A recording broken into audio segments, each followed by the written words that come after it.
Friends, ഞാൻ Jaya Reji Mathai, psychiatric nurse പ്രാക്ടീഷണറായിട്ട് ടെക്സസിൽ ജോലി ചെയ്യുന്നു. എൻ്റെ MDMA പറ്റിയുള്ള വീഡിയോ കണ്ട എല്ലാവർക്കും, കമൻറ്റ് ചെയ്ത എല്ലാവർക്കും ഒത്തിരി ഒത്തിരി നന്ദി. നമുക്കെല്ലാവർക്കും ഒത്തൊരുമിച്ച് ഈ ലോകത്തിൽ നിന്ന് തന്നെ ഈ മയക്കുമരുന്നിനെ പറഞ്ഞു വിടാൻ വേണ്ടി, ഓടിച്ചു വിടാൻ വേണ്ടി നമുക്കെല്ലാവർക്കും ഒത്തൊരുമിച്ച് പ്രവർത്തിക്കാം. അപ്പോൾ ഇന്നത്തെ എൻ്റെ ടോപ്പിക്ക്, എങ്ങനെ നമുക്ക് മറ്റൊരാൾ, നമ്മുടെ കൂടെയുള്ള നമ്മുടെ ഫ്രണ്ട് ആയിക്കോട്ടെ, നമ്മുടെ മക്കളായിക്കോട്ടെ, ഹസ്ബൻഡ് ആയിക്കോട്ടെ, വൈഫായിക്കോട്ടെ, ഒരാൾ ഈ മയക്കുമരുന്ന് ഉപയോഗിക്കുന്നുണ്ടോ ഇല്ലയോ എന്ന് എങ്ങനെ മനസ്സിലാക്കാം. അപ്പോൾ അതിനു മുമ്പ്, മയക്കുമരുന്നെന്ന് പറയുമ്പം നിങ്ങൾ വിചാരിക്കല് ഇത് MDMA, മഷ്റൂം, കഞ്ചാവ് ഇത് മാത്രമേ ഉള്ളൂ എന്ന്. ഇത് പലതുമാകാം. പലരും പല സാധനങ്ങളും മയക്കുമരുന്നിൻ്റെ രീതിയിൽ പലരും പല സാധനങ്ങളും ഉപയോഗിക്കുന്നുണ്ട്. ഫോർ എക്സാമ്പിൾ, മദ്യം, അതെ, പുകയില, അതുപോലെ തന്നെ പല കെമിക്കൽസും ഉപയോഗിക്കുന്നവരുണ്ട്. അപ്പം നമുക്ക് എങ്ങനെ മനസ്സിലാക്കാം? പക്ഷേ ഇതിനു മുമ്പ് തന്നെ ഞാൻ പറയുവാണ്, ചില സിംറ്റംസ്, അതായത് പെട്ടെന്ന് ഒരു ആങ്കർ ഇറിറ്റബിലിറ്റി തോന്നുവാണ് ഒരു ടീനേജറിന്. അത് അവരുടെ ഹോർമോണിൻ്റെ കുഴപ്പം കൊണ്ടായിരിക്കാം. അതാ പറഞ്ഞത്, 1-2 സിംറ്റം കൊണ്ട് നമ്മളൊരു കൺക്ലൂഷനിൽ എത്തരുത്. അതുപോലെ തന്നെ പെട്ടെന്ന് നമ്മുടെ കുഞ്ഞ് പെട്ടെന്ന് ഒരു റൂമിൽ അടച്ചിട്ട് ഐസൊലേറ്റീവായി സാഡ് ഡൗൺ, ഡിപ്രഷൻ അങ്ങനെയൊക്കെ തോന്നുമ്പോൾ ചിലപ്പോൾ അതൊരു എന്തെങ്കിലും മെൻ്റൽ ഹെൽത്ത് പ്രോബ്ലംസ് ആയിരിക്കും. അപ്പോൾ അതുകൊണ്ട് ഒരു കാര്യം കൊണ്ട് മാത്രം നിങ്ങൾ ഒരിക്കലും ആരെയും അങ്ങനെ കാണരുത്. നമ്മൾ നന്നായിട്ട് വാച്ച് ചെയ്ത് ഒരു കൺക്ലൂഷൻ എത്തിയിട്ട് മാത്രമേ മുമ്പോട്ട് പോകാമുള്ളൂ. അപ്പം ആദ്യമായിട്ട് ഞാൻ പറയുന്നത്, ഒരാളിൽ നമുക്ക് കാണുന്ന ഒരു ഫിസിക്കൽ ചേഞ്ചസ് എന്നാന്ന് വിചാരിച്ചാൽ, നമ്മുടെ കുഞ്ഞ് നല്ല കുഞ്ഞായിരുന്നു, ഒരു കുഴപ്പവുമില്ലായിരുന്നു, പഠിക്കാനും എല്ലാ കാര്യങ്ങളും മിടുക്കനായിട്ടുള്ളൊരു കുഞ്ഞ്. പെട്ടെന്ന് നമ്മൾ കാണുന്നു അവന് കുളിക്കുന്നുമില്ല, നനയ്ക്കുന്നുമില്ല, ഒട്ടും പേഴ്സണൽ ഹൈജീൻ ഒന്നും ടേക്ക് കെയർ ചെയ്യുന്നില്ല. പിന്നെ അതുപോലെ തന്നെ പിന്നെന്താ നമ്മൾ കാണുന്നതെന്ന് വെച്ചാൽ, അവന് നേരത്തെ ഉണ്ടായിരുന്നതിൽ നിന്നൊക്കെ ഒത്തിരി മാറി പെട്ടെന്ന് എപ്പോഴും എന്തെങ്കിലുമൊക്കെ അസുഖങ്ങൾ, ഛർദിയോ, നോസിയ, വോമിറ്റിംഗ്, ഹെഡേക്ക്, എപ്പോഴും എന്തെങ്കിലും അസുഖങ്ങൾ കാണാം. അല്ലെങ്കിൽ പിന്നെ നമുക്ക് കാണാം, ചിലരൊക്കെ ആണെങ്കിൽ ഇങ്ങനെ മൂക്കിപ്പൊടി പോലെ മൂക്കിലൂടെ എടുക്കും. അപ്പോൾ ഇൻഹെയിൽ ചെയ്തെടുക്കുന്നവരുണ്ട്. അപ്പോൾ ഇങ്ങനെ നോസ് ബ്ലീഡ്, മൂക്കിലൂടെ രക്തം വരുന്നതായിട്ട് കാണാൻ പറ്റും. പിന്നെ നമുക്കിവരുടെ ചില മരുന്നുകൾക്ക് നമുക്ക് ഇവരുടെ റൂമിലോട്ടൊക്കെ കയറുമ്പോഴേ, ഫോർ എക്സാമ്പിൾ കഞ്ചാവ്, പുകയില ഒക്കെ നമുക്കതിൻ്റെ സ്മെല്ല് മനസ്സിലാകും. അപ്പോൾ അങ്ങനെ ഒരു സ്മെല്ല് നമുക്ക് മനസ്സിലാക്കാൻ പറ്റും. ഇത് നമുക്ക് കാണാൻ പറ്റുന്ന കാര്യങ്ങളാണ്. രണ്ടാമതായിട്ട് നമ്മൾ അവരുടെ ബിഹേവിയറിൽ വരുന്ന മാറ്റങ്ങൾ, അതായത് തൊടുന്നതിനും പിടിക്കുന്നതിനും എല്ലാം ഭയങ്കര ദേഷ്യം, ആങ്കർ, ഇറിറ്റബിലിറ്റി, വയലൻറ്റ് ബിഹേവിയർ, സാധനങ്ങളെല്ലാം എടുത്ത് എറിയും. നമ്മുടെ കുഞ്ഞ് വളരെ പാവമായിട്ടുള്ളൊരു കുഞ്ഞായിരുന്നു, പെട്ടെന്ന് അവനിൽ ഈ പേഴ്സണാലിറ്റി, അതായത് മൂഡ് സ്വിങ്സ്, ചിലപ്പം നല്ല സന്തോഷത്തിൽ, ചിലപ്പം ചില ഡ്രഗൊക്കെ എടുത്ത് കഴിയുമ്പോഴത്തേക്ക്, ഞാൻ പറഞ്ഞല്ലോ MDMA പോലെയുള്ള ഡ്രഗ്സ് എടുക്കുമ്പോൾ ഒത്തിരി ക്ലോസിനെസ് ഫീൽ ചെയ്യും, ഭയങ്കര ലവിങ്, കെയറിങ്. അതിൻ്റെ വിത്ഡ്രോവലായി കഴിയുമ്പം പിന്നെ ഭയങ്കര ദേഷ്യം, സാധനങ്ങളൊക്കെ എടുത്തെറിയും. അടുത്ത മെഡിസിൻ കിട്ടുന്നോടം വരെ ഭയങ്കര വയലൻറ്റ് ബിഹേവിയർ ആയിരിക്കും. പിന്നെ മൂഡ് സ്വിങ് കാണാം. പിന്നെ നമ്മൾക്ക് കാണാൻ പറ്റും, ഒത്തിരി ഐസൊലേറ്റീവ് ആയിരിക്കും. അവരവരുടെ റൂമിൽ തന്നെ അടച്ചിരിക്കും. ആരുമായിട്ടും അധികം മികളൊന്നും ചെയ്യത്തില്ല. ഐസൊലേറ്റീവായിട്ട് കാണാം. പിന്നെ നമുക്ക് കാണാൻ പറ്റുന്നത്, അവർ ഭയങ്കരമായിട്ട് സാഡ് ഡൗൺ, ഡിപ്രസ്ഡ് ആയിട്ട് കാണാൻ പറ്റും. പിന്നെ നമ്മൾ കാണാം, ഇവർ പല റിസ്കി ബിഹേവിയർ, അതായത് ഡോണ്ട് കെയർ. ഡ്രൈവ് ചെയ്യുവാണെങ്കിൽ ഭയങ്കര ഫാസ്റ്റായിട്ട് ഓടിച്ചു പോകും. ഇപ്പോൾ റെഡ് ലൈറ്റ് ഒക്കെ ആണെങ്കിൽ അതൊന്നും ശ്രദ്ധിക്കത്തില്ല. അവരുടേതായ ലോകത്തിൽ എത്ര സ്പീഡിൽ പറ്റുമോ അത്രയ്ക്ക് സ്പീഡിൽ ഓടിക്കും. അതുപോലെ തന്നെ ഇങ്ങനെയുള്ള കുട്ടികളും മുതിർന്നവരാണെങ്കിൽ പോലും ചില ഹൈപ്പർ സെക്ച്വൽ ബിഹേവിയർ ഉണ്ട്.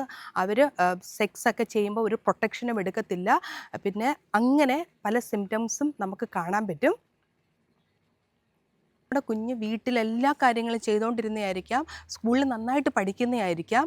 അപ്പം ഇങ്ങനെയുള്ള ആൾക്കാർ തൻ്റെ റെസ്പോൺസിബിലിറ്റിയിൽ നിന്നെല്ലാം ഒളിക്കും. അവർക്ക് പിന്നെ അടുത്ത ഡോസ് മരുന്ന് എങ്ങനെ കിട്ടുമെന്നല്ലാതെ അവർ സ്കൂളിനെ പറ്റിയോ, അവരുടെ പഠിത്തത്തെ പറ്റിയോ, അവരുടെ ഭാവിയെ പറ്റിയോ, വീട്ടിൽ ചെയ്യേണ്ട കാര്യങ്ങളെ പറ്റിയോ ഒന്നിനെ പറ്റിയും അവരൊരിക്കലും ആകുലതയില്ല. അവരെല്ലാ റെസ്പോൺസിബിലിറ്റിയും മറന്ന് പെട്ടെന്ന് ഈ മാറ്റം നമ്മൾ കാണുമ്പോഴത്തേക്ക് നമുക്ക് തന്നെ നമ്മൾ ശ്രദ്ധിക്കാൻ തുടങ്ങണം. പിന്നെ ഇമോഷണൽ ചേഞ്ചസ്, അത് തന്നെ ആങ്കർ, ഇറിറ്റബിലിറ്റി, പെട്ടെന്ന് ദേഷ്യം, അങ്ങനെ ഇമോഷണൽ ചേഞ്ചസ് വരും. പിന്നെ നമ്മൾ അവരെ കാണാം ഭയങ്കര ആൻസൈറ്റി, ഡിപ്രഷനായിട്ടിരിക്കുന്നത് കാണാം. അതും അങ്ങനെയുള്ള കുട്ടികളെ നമ്മൾക്ക് പ്രത്യേകം ശ്രദ്ധിക്കേണ്ടത് ആവശ്യമാണ്. ഇങ്ങനെയുള്ള കുട്ടികൾ പല ലീഗൽ പ്രോബ്ലംസിലും ചെന്ന് ചാടും. കാരണം അവർ മിക്കവാറും സമയത്ത് ഇതുപോലെ മയക്കുമരുന്നിൻ്റെ ഇൻഫ്ലുവൻസിലായിരിക്കും. അപ്പോൾ അവർ പല ലീഗൽ പ്രോബ്ലംസിലും ചെന്ന് ചാടും. പിന്നെ നമ്മളിന്ന് കാണുന്ന ഒരു കാര്യമാണ് വിത്ഡ്രോവൽ സിംറ്റംസ്. അതായത് ഈ മരുന്ന് എടുത്തുകൊണ്ടിരുന്നപ്പം നല്ല ഹാപ്പി ആയിട്ടിരിക്കുന്നു. ഈ മരുന്ന് വെയർ ഓഫ് ചെയ്ത് കഴിയുമ്പോൾ അവരുടെ ബോഡി മരുന്നിന് വേണ്ടി നോക്കുവാണ്. അതിനു വേണ്ടി നമുക്ക് പല ഫിസിക്കൽ സിംറ്റംസ് കാണാം. എക്സസീവ് സ്വെറ്റിങ് കാണാം. പിന്നെ അതുപോലെ തന്നെ നോസിയ, വോമിറ്റിംഗ്, ഹെഡ് ഏക്ക്, അങ്ങനെ പല സിംറ്റംസും നമുക്ക് കാണാൻ പറ്റും. അത് ഏത് മയക്കുമരുന്നിനാണോ അവർ അടിമയായിരിക്കുന്നത് അതനുസരിച്ച് ഈ വിത്ഡ്രോവൽ സിംറ്റംസിൽ വ്യത്യാസം കാണും. ഇപ്പം നമ്മൾ നോക്കുവാണെങ്കിൽ ഹാർട്ട് റേറ്റ് ഒത്തിരി കൂടുതലായിരിക്കും, ഹൈപ്പർ ടെൻഷൻ കാണും. അതുപോലെ നമ്മൾ കണ്ണിലെ കൃഷ്ണമണി നോക്കുവാണെങ്കിൽ അത് ഓരോ മരുന്നനുസരിച്ച് ഒന്നുകില്ലെങ്കിൽ അതിങ്ങനെ കൺസ്ട്രിക്റ്റഡ് ആയിരിക്കും, അല്ലെങ്കിൽ ഡയലേറ്റഡ് ആയിരിക്കും. ഇങ്ങനെയുള്ള സിംറ്റംസ് ഒക്കെ നമുക്ക് ഇങ്ങനെയുള്ള കുട്ടികളിൽ കാണാൻ പറ്റും. നമ്മൾക്ക് തന്നെ കാണാം, ഇവരൊന്നും ഇപ്പോൾ ഇവിടെയല്ല, ഈ ലോകത്തിലല്ല, അവർ വേറെന്തോ ലോകത്തിൽ കൂടെയാണ്. അതായത് പല മരുന്നുകൾ എടുക്കുമ്പം നമുക്ക് കാണാത്ത കാര്യങ്ങൾ കാണും, ഇല്ലാത്ത കാര്യങ്ങൾ കേൾക്കും, ഇങ്ങനെ കാണാൻ പറ്റും. അതുപോലെ തന്നെ അവരുടെ ആ കൊഗ്നീഷന്, ഓരോ ജീവിതത്തിൽ ഓരോ ഡിസിഷൻ എടുക്കാനുള്ള, എന്തെങ്കിലും ഒരു കാര്യം വരുമ്പോൾ ആ തീരുമാനമെടുക്കാനുള്ള വിവേചന ബുദ്ധി അവർക്ക് നഷ്ടപ്പെട്ടു പോകും. അപ്പം ഇങ്ങനെയാണ് നമ്മൾ ഇങ്ങനെ മൊത്തം ഒരു ഫിസിക്കൽ സിംറ്റംസ് നമ്മൾ കാണുന്നത്. അപ്പം ഇങ്ങനെയുള്ള കുട്ടികളെ നമ്മൾ വാച്ച് ചെയ്യേണ്ടത് വളരെ ആവശ്യമാണ്. പിന്നെ അടുത്തതായിട്ട് നമ്മളിപ്പോൾ ഇങ്ങനെയൊക്കെ കണ്ടു, ഇപ്പം നമ്മൾ ഈ ഫിസിക്കൽ, ഇമോഷണൽ, കൊഗ്നീഷനിലുള്ള ചേഞ്ചസും സോഷ്യൽ, അതായത് പെട്ടെന്ന് ഒരു പറ്റം വേറെ പുതിയ കൂട്ടുകാരാണ്, അങ്ങനെയുള്ള ഈ സിംറ്റംസ് ഒക്കെ നമ്മൾ കണ്ടു കഴിയുമ്പോൾ പിന്നെ നമ്മുടെ കുട്ടികളുടെ റൂമൊക്കെ ഒന്ന് ചെക്ക് ചെയ്യാൻ നോക്കണം. കാരണം ഇവരൊരു സീക്രട്ട് സ്വഭാവം കാത്തു സൂക്ഷിക്കുന്നവരാണ്. നിങ്ങൾ ആ റൂമിലോട്ട് ചെല്ലുമ്പോൾ അവർ പെട്ടെന്ന് ഒന്നുകിൽ നമ്മളെ ആ റൂമിലോട്ട് കയറ്റത്തില്ല, അവർ അകാരണമായ ഒരു ഭയം അവരുടെ മുഖത്ത് വരുന്നു. ഇപ്പോൾ അവരുടെ സ്കൂളിൽ കൊണ്ടുവന്ന സ്കൂൾ ബാഗോ അങ്ങനെയുള്ള സാധനങ്ങളോ റൂമോ ഒക്കെ നിങ്ങളെ ചെക്ക് ചെയ്യാൻ അനുവദിക്കാതിരിക്കുന്നത് ഇതൊക്കെ ഒരു കാരണമായിട്ട് നമുക്ക് മനസ്സിലാക്കാൻ പറ്റും. പിന്നെ നമ്മൾ അവരുടെ റൂം ചെക്ക് ചെയ്യുവാണെങ്കിൽ അപ്പോൾ നമുക്ക് ഫോർ എക്സാമ്പിൾ ഇപ്പം നമ്മൾ പുകയില അങ്ങനെ വലിക്കുന്നവരാണെങ്കിൽ അതോട് സിഗരറ്റും അതുപോലുള്ള സാധനങ്ങൾ നമുക്ക് കാണാൻ പറ്റും. പിന്നെ ആൽക്കഹോളാണ് ഉപയോഗിക്കുന്നെങ്കിൽ അവിടെ നമുക്ക് പല കുപ്പികളൊക്കെ കാണാൻ പറ്റും ആൽക്കഹോളിൻ്റെ. പിന്നെ മറ്റൊരു കാര്യമെന്ന് വെച്ചാൽ ഇപ്പോൾ അവർ മറ്റൊരെന്തെങ്കിലും ഇൻഹലേൽ ചെയ്യുന്ന സാധനങ്ങളൊക്കെ ആണെങ്കിൽ എന്തൊരു സാധനവും ഒരു പരിധിയിൽ കൂടുതൽ നമ്മുടെ കുട്ടികളുടെ റൂമിലുണ്ടെങ്കിൽ നമ്മളൊന്ന് പ്രത്യേകം ഒന്ന് ശ്രദ്ധിക്കേണ്ടത് ആവശ്യമാണ്. അതായത് നമ്മൾ പല പെയിൻ മെഡിക്കേഷൻ, ബെൻസോഡൈസെപ്പിൻ, ഹൈഡ്രോകോഡോൺ, അങ്ങനെയുള്ള പല, ഈവൻ ടനലോൾ, ഐബുപ്രൂഫിൻ, ഇങ്ങനെയുള്ള പെയിൻ മെഡിസിനൊക്കെ അമിതമായിട്ട് ഉപയോഗിക്കുന്ന കുട്ടികളുണ്ട്. അപ്പോൾ അവരുടെ റൂമിൽ അതുപോലെ തന്നെ ഓവർ ദ കൗണ്ടർ എന്തെങ്കിലും കപ്പ് സിറപ്പ് ഉപയോഗിക്കുന്ന കുട്ടികളുണ്ട്. അപ്പോൾ ഇങ്ങനെയുള്ള മരുന്നുകളൊക്കെ നമ്മുടെ കുട്ടികളുടെ റൂമിൽ അമിതമായിട്ട് കാണുവാണെങ്കിൽ നമ്മളത് ശ്രദ്ധിക്കണം. പിന്നെ മറ്റൊരു കാര്യം, ഇപ്പോൾ ഒരു പേപ്പർ സാധാരണ നമ്മൾ അഥവാ നോക്കട്ടെ, ഒരു രൂപ, ഇത് സാധാരണ എല്ലാവരും ഇങ്ങനെയാണ് മടക്കുന്നത്. പക്ഷേ സാധാരണ നമ്മുടെ കുട്ടികളുടെ റൂമിൽ നമ്മൾ ഇങ്ങനെ കാണുന്ന ഒരു നോട്ട് ഇങ്ങനെ മടക്കി, അതോ പേപ്പറോ ഇങ്ങനെ മടക്കി കാണുവാണെങ്കിൽ നമ്മൾ ശ്രദ്ധിക്കണം. പിന്നെ അതുപോലെ തന്നെ മറ്റൊരു കാര്യം, ഇപ്പോൾ ഇതിങ്ങനെ റോള് ചെയ്ത് കാണുവാണെങ്കിൽ ഇതിൽ നമ്മൾ ശ്രദ്ധിക്കേണ്ടത് ആവശ്യമാണ്. പിന്നെ ചിലപ്പം ഇങ്ങനെ നമുക്ക് ഈ ക്രെഡിറ്റ് കാർഡ് പോലത്തെ അങ്ങനത്തെ ചെറിയ അങ്ങനത്തെ സാധനങ്ങൾ, പിന്നെ എന്തെങ്കിലും സ്റ്റാമ്പുകൾ കുട്ടികളുടെ റൂമിൽ കാണുവാണെങ്കിൽ അത് നമ്മൾ നോക്കണം.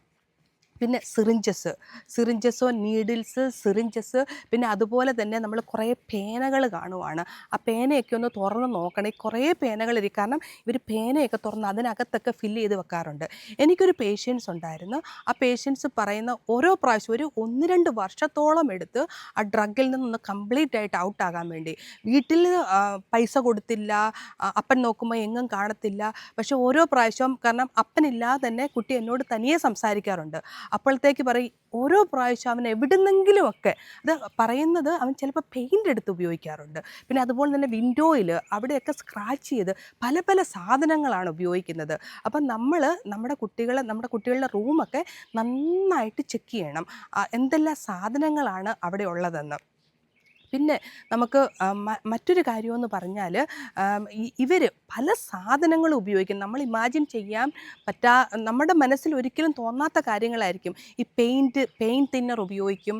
പിന്നെ ഞാൻ പറഞ്ഞ ഓവർ ദ കൗണ്ടർ മെഡിക്കേഷൻസ് ഉപയോഗിക്കും. അപ്പം നമ്മൾ ഈ റൂം ചെക്ക് ചെയ്യുമ്പോഴത്തേക്ക് എന്തെങ്കിലും കാര്യങ്ങൾ അമിതമായിട്ടുണ്ടെങ്കിൽ അത് നമ്മൾ കെയർഫുള്ളായിട്ട് നോക്കണം. നമ്മൾ നോക്കുമ്പോൾ അൺയൂഷ്വലായിട്ട് എന്തെങ്കിലും പാക്കേജുകൾ ചെറിയ സ്മോളോ ട്രാൻസ്പെറൻ്റ് ആയിട്ടുള്ള അങ്ങനത്തെ പ്ലാസ്റ്റിക് കവറുകളോ പാക്കേജുകളോ പിന്നെ ചെറിയ സ്കെയിൽ ഇങ്ങനെ മെഷർ ചെയ്യുന്ന ചെറിയ സ്കെയിലുകളോ കണ്ടെയ്നേഴ്സ് കപ്സ് അങ്ങനെ എന്തെങ്കിലും സാധനങ്ങൾ ഒരു അസ്വാഭാവികത തോന്നുന്ന എന്ത് കാര്യമുണ്ടെങ്കിലും നമ്മൾ ശ്രദ്ധിക്കണം. പിന്നെ ഇവരുടെ ഫൈനാൻസ് എന്ന് പറഞ്ഞാൽ അമിതമായിട്ട് ഇവരുടെ കയ്യിൽ പണം അഥവാ എത്തുവാണെങ്കിൽ അതെവിടെ നിന്നാണ് എത്തുന്നത്. ഇപ്പം ഞാനിത് പറയുമ്പോൾ എനിക്കൊരു പേഷ്യൻ്റ് ഉണ്ടായിരുന്നു.